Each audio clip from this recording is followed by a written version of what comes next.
وفي سلسله الوصفات الصحيه اخترنا لكم اليوم هاد الكوكيز الغني بالبروتينات، واهم حاجه يجيكم بزاف منين، ما راكوش رايحين تحسوا كامل بالفرق.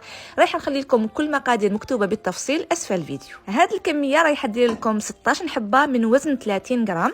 نحتاجوا فيها 2 حبات بيض يكونوا بحراره الغرفه، وهنايا عندي سكر التمر راهو متوفر في المحلات، واذا ما لقيتوش تقدروا تستعملوا 2 مغارف كبار تاع العسل، ونزيد لها 2 مغارف كبار تاع زبده الفول السوداني. الكميه بالميزان تلقاوها مكتوبه اسفل الفيديو مع رشه تاع الملح. في هذه المرحله يلزم تخلطوهم مليح حتى يندمجوا مع بعضهم وتتحصلوا على هذا القوام الكريمي. ورايحه نطمهم بالفارينه الصحيه تاع ماما، واليوم اخترت نستعمل معكم فارينه الجدار او لا فارين دو ساك. رايحه ناخذ منها 100 غرام ونزيدها للخليط ديالي، ونبدا نخلط فيهم بهذه الطريقه من الفوق للتحت حتى يندمجوا مع بعضهم.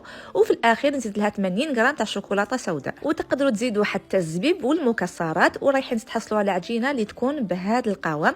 نخليها تبرد شويه قبل ما نشكل كريات. نحط في سنيوه بابي كويسون، واللي ما عندهاش ميزان تستعمل المغرفه. رايحين تحصلوا على نفس الوزن 30 غرام، ونشكلهم بهذه الطريقه باش يكون عندكم الشكل تاع الكوكيز. وانا حبيت نزيد لهم من الفوق شوكولا نوار، تقدروا ما تزيدوهاش. ونطيبهم في فرن مسخن مسبقا على 160 درجه ماكسيموم 10 دقائق، وخرجوهم. وشوفوا لي هذاك الزين، ولو كان تقدروا تشموا الريحه وتذوقوا البن. وكالعاده باش تعرفوا بنتها لازم عليكم تجربوها. شهيه طيبه، والسلام عليكم.